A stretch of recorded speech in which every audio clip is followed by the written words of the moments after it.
Hey, what's up? I recently did an update for a case study that I'm working on, publishing about 200,000 words over the course of 4 months, something like 180 articles. And I published an update because I got about 3,200 sessions in 6 weeks right after I published the content. And basically, there were a lot of people that wanted to know more. So, number one, I created a custom report to track all that stuff. And that is right here. You could check out the video if you want to see the custom report and all that stuff and some of the details. I can show you that I just pulled a new report here recently in the last couple days, and you can see the traffic is still up. The little notation right here, and I can say that I think this is Wednesday, May 23rd right here, and there was a Google core update, and you can see traffic dropped a little bit, but it seems to have recovered. That doesn't mean that it was related to the Google update or anything like that. It could be, who knows? So that's the little update for now.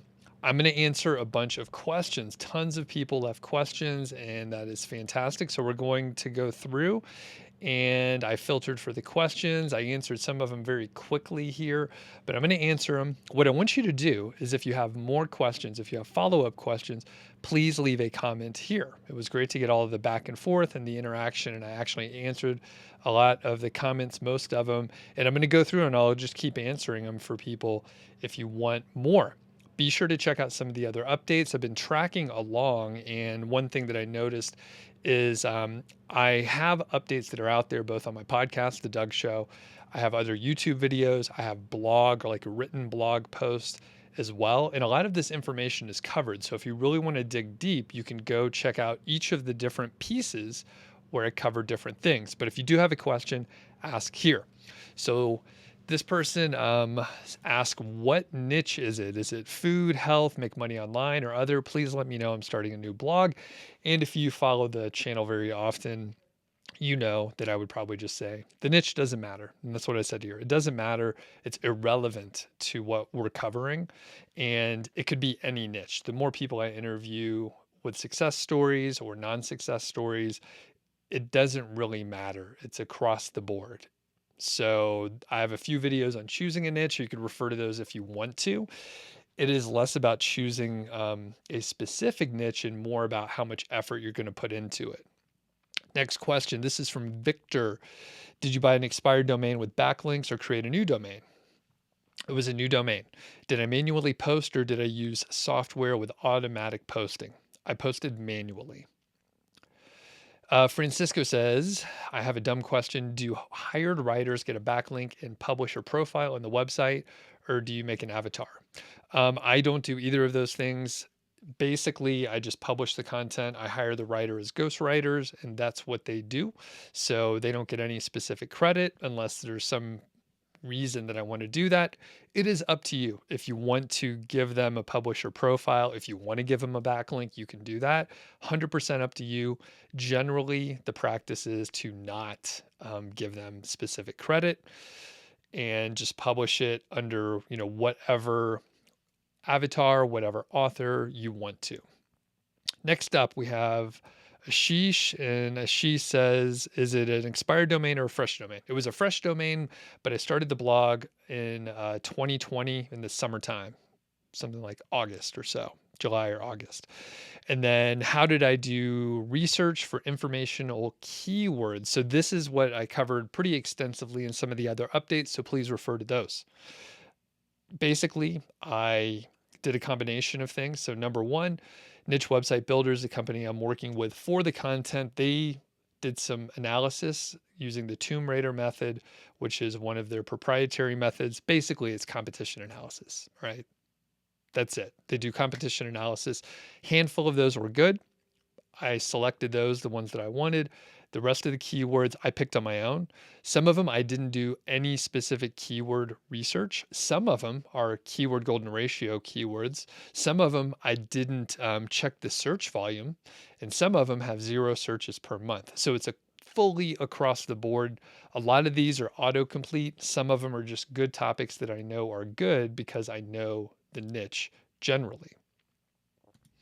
Next, We have Vicus says, how are you linking the articles? I'm interested in knowing about clusters and the internal linking part. So there's no specific structure. I don't use any software. I've never used any software for clustering. Some people really like to use them. I've never tried them out. Basically, I do the keyword research that I noted before. If topics are related, I link them together. If they're not related, I don't force it. That's about it. If it makes sense for the user, then I will potentially link to related content. I think about it in terms of what's useful to the visitor and the searcher. JS says, are these KGR compliant posts? That's the keyword golden ratio. So some of them are keyword golden ratio. Does the keyword golden ratio still work in 2022? I've been hearing it doesn't work anymore. So the answer is yes, it still works in 2022. And some people say it doesn't work. And I can tell you for a fact that if you have a handful of people, some people are using KGR and they've done it before and it's been successful. But basically, if you have a set of people that are using KGR, a handful of them will come back and say, it doesn't work. Some others will say it does work. So what's going on there? Well, I got to say, your mileage may vary. And a lot of times, I got to be honest with you, people just publish shitty content and then they blame it on whatever the keyword research method is.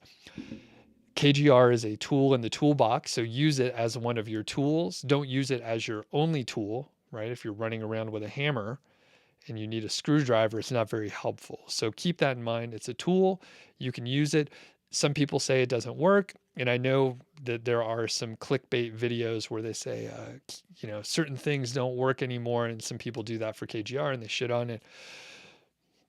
That's okay. All right. It doesn't hurt my feelings. You can use the KGR or not. If you think it could be valuable for you, then you could check it out. If you don't think it'll be valuable, then use something else, right? There's tons of different ways to do this. JS also says, what about content using AI writers? So I didn't use AI writers. I haven't used AI writers. I think there's better ways to do it. I think it's a shortcut. And I think you'll be better served for the long run if you don't use AI writers.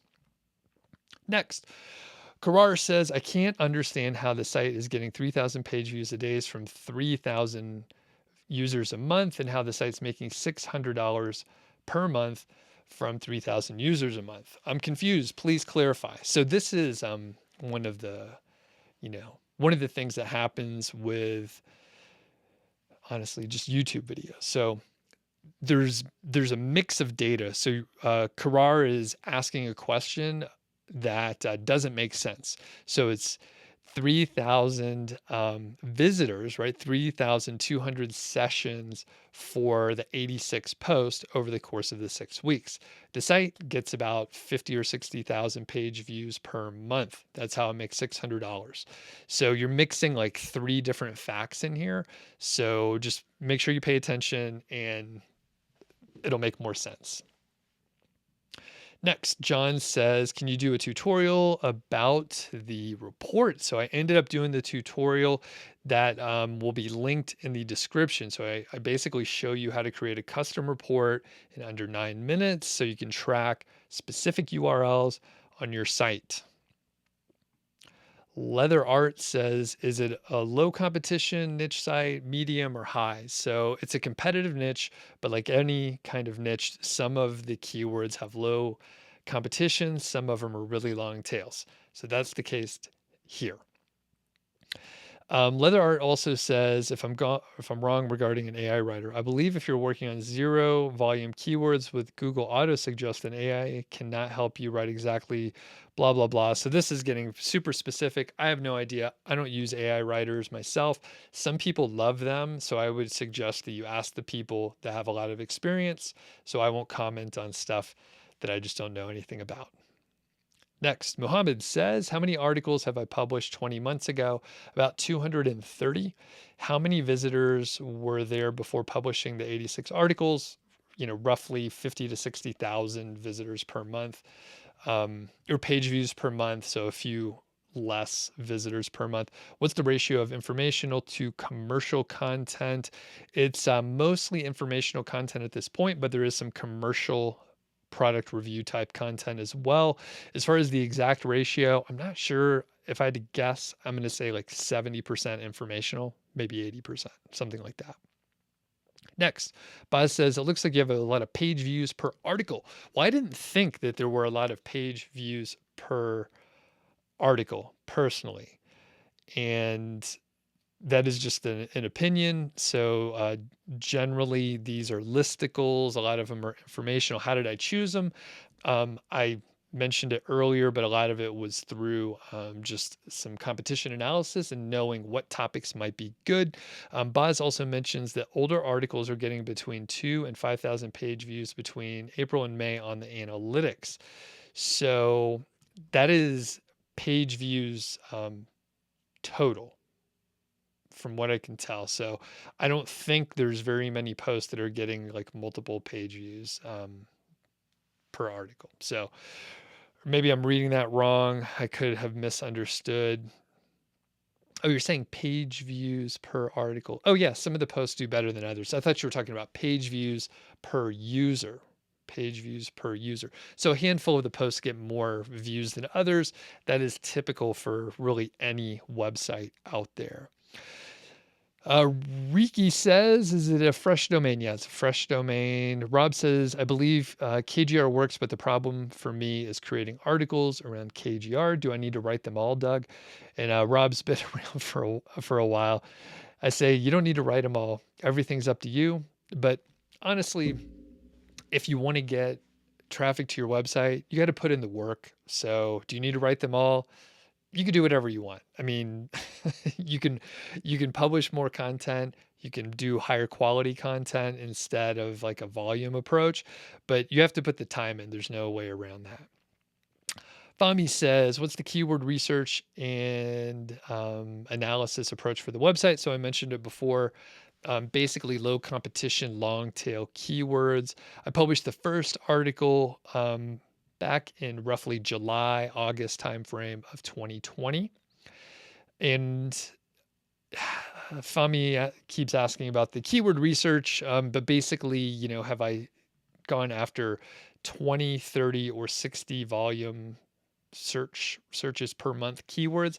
And the answer is I don't remember those specific numbers, but generally a lot of the more recent ones are either 0 to 20 searches per month.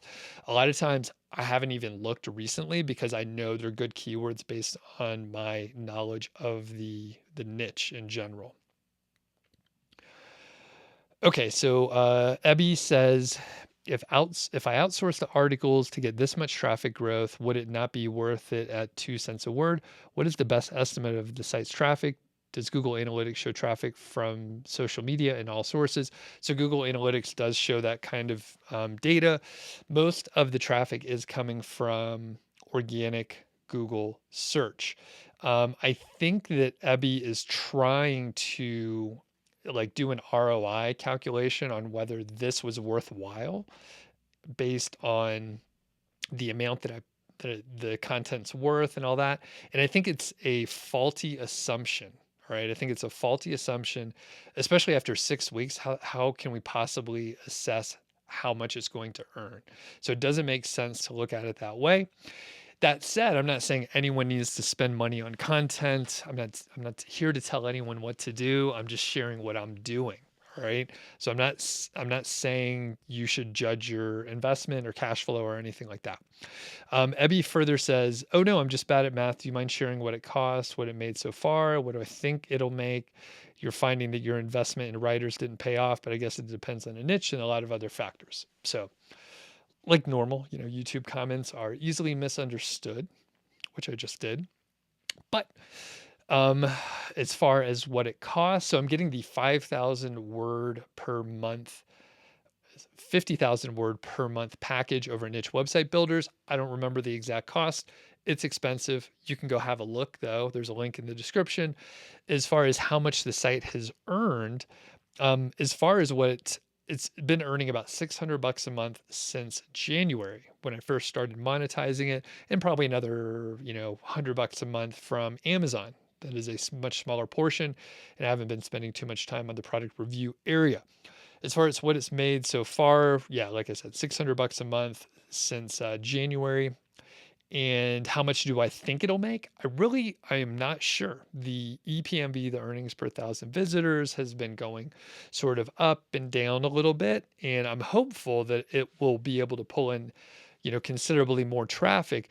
But it does appear to be, generally a lower EPMV versus sort of like just a higher amount. So it will have to get a whole lot of traffic. It is a general topic sort of niche, though. So there are a lot of people searching for it, and I think it can actually get a huge amount of traffic over time. How much do I think it'll make? I don't know. Some people have like formulas they try to use for assessing this kind of stuff.